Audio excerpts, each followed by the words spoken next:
Hi అండి. ఈరోజు మీ అందరి కోసము మజ్జిగలో మిరపకాయలు తయారు చేస్తున్నానండి. ఇది ఎలా చేసుకోవాలో చూపిస్తున్నాం. ఒక అర కేజీ మిరపకాయలు తీసుకుని చక్కగా అంటే మజ్జిగలో మిరపకాయలు అంటే వాళ్ళు ఇస్తారండి. ఆ మిరపకాయలు తెచ్చుకొని చక్కగా మధ్యలో చీరుకొని ఓ పక్కన పెట్టుకోండి.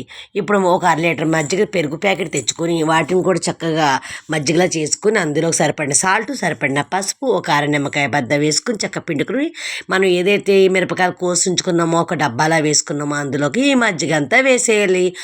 మర్నాడు వాటన్నిటిని తీసి ఒక్కొక్కటి ఒక కవర్ మీద ఎండలో ఆరబెట్టుకోవాలి.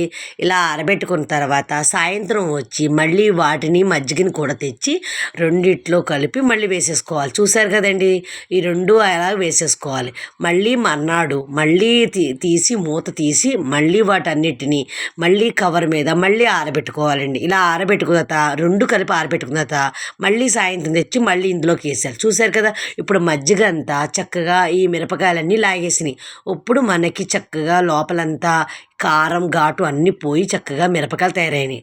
ఇప్పుడు మామూలుగా ఆరబెట్టాలండి. పళ్ళల్లో వేసి చక్కగా ఆరబెట్టుకుంటే మనకి ఏ పప్పుచారైనా కాసుకున్నప్పుడు, ఏ కర్డ్ రైస్ తాలింపు పెట్టుకున్నప్పుడైనా ఈ మిరపకాయలు నూనెలో వేపుకుని చక్కగా తింటే చాలా అంటే చాలా బాగుంటుంది. ఫ్రెండ్స్, మరి మీకు నచ్చిందా? నచ్చితే మరిన్ని వీడియోలతో మేము ముందుకు వస్తాను. నా యూట్యూబ్ ఛానల్ సపోర్ట్ చేయండి. Thank you friends.